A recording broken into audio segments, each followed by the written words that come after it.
कोलकाता की इस घटना के बाद इसका असर जो है, जिस तरीके से विरोध प्रदर्शन चल रहा है, इसका असर आपको बता दें भारतीय फुटबॉल पर भी पड़ा है। भारतीय फुटबॉल फैंस के लिए एक बड़ी निराशा के रूप में आपको बता दें, ईस्ट बंगाल और मोहन बागान के बीच बहुप्रतीक्षित कोलकाता डर्बी रद्द कर दिया गया है।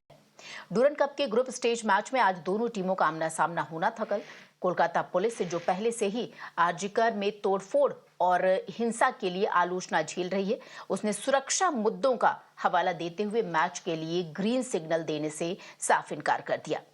इस बीच विपक्ष ने इस पूरे मुद्दे को लेकर ममता बनर्जी सरकार पर जोरदार हमला बोला।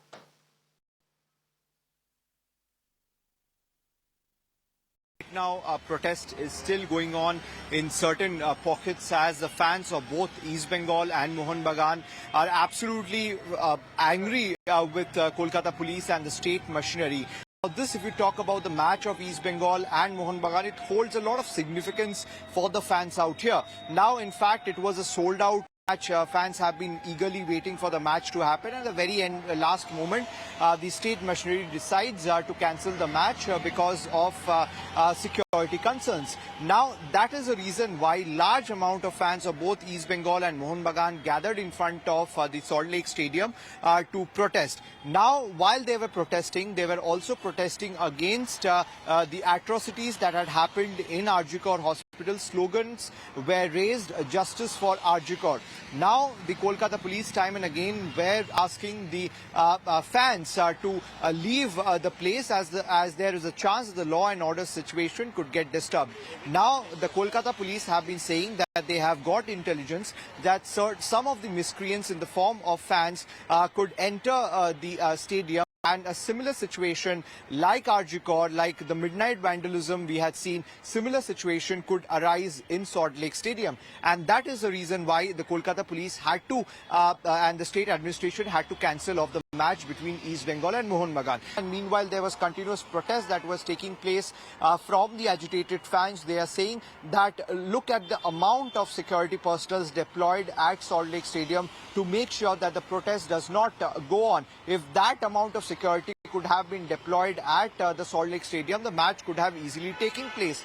But on the other hand, the state machinery was so much afraid that the fans are going to raise the RG Kar issue in the stadium, and that is the reason why the state machinery decides to cancel off the match. Now, allegation is coming in and counter allegation also coming in. We have version of the state government as well as the opposition, and the agitated fans are giving their own versions. So clearly a lot of anger is going on. I'll speak to some of the people out here.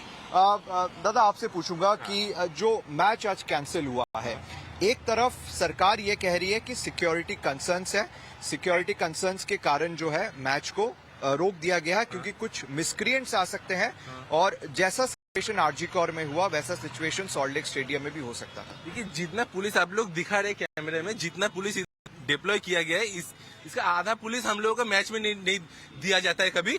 ठीक है, जब इससे आधा police हम लोगों को match में दिया जाता है तो हम लोग आज खेला पूरा फुल फ्लेज में होता और हम लोग मार्ट में हम लोगों का जो एक्सप्रेशन है हम लोग प्रोटेस्ट दिखाते। एक्चुअली वो लोग डर रहे हैं, जो इतना शंका है कि फैंस है ना जो स्टेडियम में जाके प्रोटेस्ट करेगा तो ये पूरा देश में फैलेगा, तो उसके लिए ही वो लोग डर रहे थे।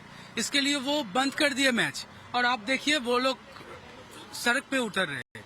ये गवर्नमेंट पूरा सेम है, ये गवर्नमेंट इस स्टेट को रूल करने के लिए अभी मतलब तैयार नहीं है। जिधर इंडिया में जिधर मैच होगा हम लोग उधर प्रोटेस्ट दिखाएंगे।